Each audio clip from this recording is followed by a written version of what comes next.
Maging forever young, hindi lamang nadadaan sa mga beauty regimen at workout routines. Importante din syempre ang diet. Diet. Yes. At ito ang special meal plan na striktong sinusunod ni Ina. Ay, kwento ko ngayon sa akin. Alam mo, tama yung sinabi mo na yung diet ang pinaka-importante. Sabi nga na 70% of what you eat, yun yung 30% lang yung fitness kung bakit ka magiging fit or mag-maintain mo yung yung ideal weight mo. So, eating well, kahit na hindi ka mag-workout, basta you eat well, ma-maintain mo pa rin yung ideal mo na kung ano man yung waistline. I eat very well. Okay, sige, explain natin. Okay, every single day, I know it may sound boring, pero I eat the same kinds of food every single day. Pero syempre nag-iiba naman sa lunch and dinner. Pero tuwing breakfast, palaging 1 cup of cereal yung kinakain ko. Tapos 2 egg whites, 1 egg yolk, or minsan 2 egg whites lang. Tapos isang slice ng wheat bread. Okay. And isang cup ng skim milk or fat-free milk para to put sa to mix with my cereal. And yung tira, iniinom ko. Pero not too much kasi parang medyo, alam mo yun, yung chan ko kumukulo. Pag too much, dairy. Tapos nun, so that's around, let's say 6:30 in the morning. So after that, after 2.5 hours or 3 hours, it's time for my mid-morning snack. Okay. So dun ako unang nagpo-fruit. And then, isang wheat bread, tsaka isang tablespoon ng peanut butter every single day. Hindi ako nagsasawa sa peanut butter. Pero masarap ang peanut butter. Favorite, yes. Tapos yung lunch naman, alam mo ba dapat, well, kapag talagang gusto mo ma-maintain yung 1,200 calories, yung protein mo should be 2 ounces lang. So that's ganyan lang kaliit. Tapos isang cup ng brown rice. Oo. Tsaka tamang-tama to, maliit na fruit. Considered na yan na 2 servings ha. Wow, okay. 2 servings na yan ganyan. So kung gusto mo 1 serving, half lang. Okay. So yan ang usual. Tsaka vegetables. I eat a lot of vegetables. Pwede mag-comment? Yes. Sa pakikinig ko lang sa'yo, parang nangayayat na. Ako sa pakikinig ko lang sa kanya, gusto kumain ng lechon. Natakam. Sorry, pero para to sa mga, alam mo yun, gusto nila ng 1,200 calories, diba? Para yun sa katulad ko na hindi nagsasawa. Tapos, and almonds, I love almonds. So, mga 10 pieces lang. Pag sobra kasi masakit sa tuhod Tapos kapag dinner, I eat a lot of fish also. So, yun 3 ounces naman ng protein, mas madami kaysa sa lunch. Kasi nga, matutulog ka, di ba? Long fasting yun, di ba? I guess kasi sanayan din yun, Sanayan talaga yun. You are used to this kind of diet already. So your body, nag-adjust na siya Yes, doon. definitely. Kasi ako, yung body ko adjusted na sa lechon, sa chocolate, sa mga ganun ba? What makes you Adjusted happy, na. sabi Yeah, nga nila. whatever makes you happy. I don't know, I'm happy ba? You are!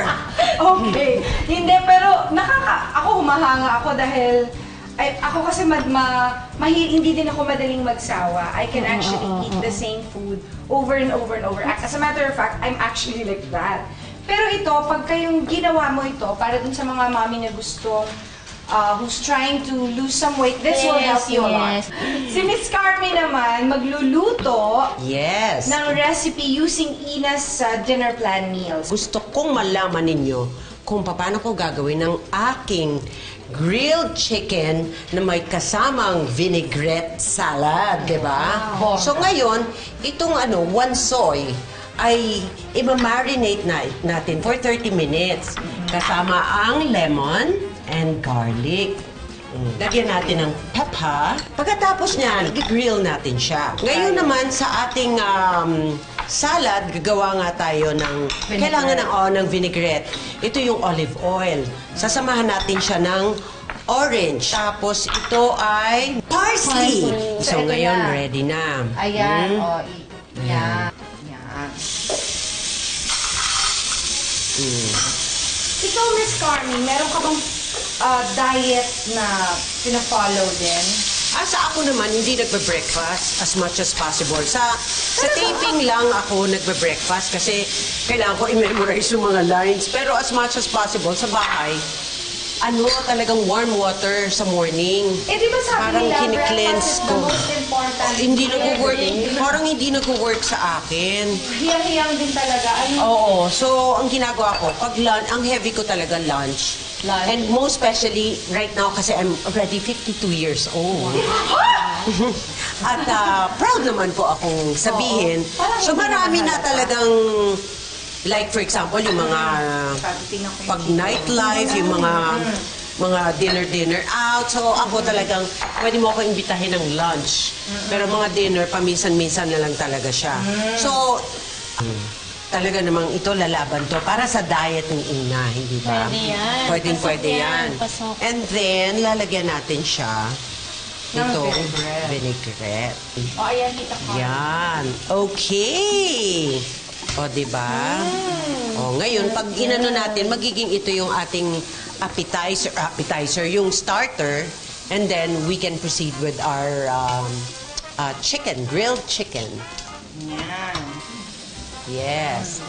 Tsaka juicy pa to, oh. Juicy! Juicy! Give me the recipe later. Oh, sige, sige, Gagawin ko yan sige. for my husband. Magugustuhan Oo. niya. Ayan. Panalo na yan. Diba? Yes. For Oh, you. thank you. Ayan. Alam mo bang si Ina, mahalayo na ang narating namin dalawa na. Magkasama kami. Masarap, ah. Sarap. Diba ang sarap? Good job. Sarap, diba? Okay. Ngayon, meron lang akong question. Eh, paano sa Noche Buena? Alam ka namang yan pa rin ang pagkain mo. Siyempre, meron naman akong exemption. Meron naman talagang cheat din. Kapag I eat sweets. Oo nga naman. Pero, usually kasi, halimbawa kumain ako ng matamis, hindi na ako nag-rice. Parang yun na yung minus na yun. Kahit pa paano nakabawas pa rin sa calories. Basta may mental calculator ako, kailangan magaling ka sa math.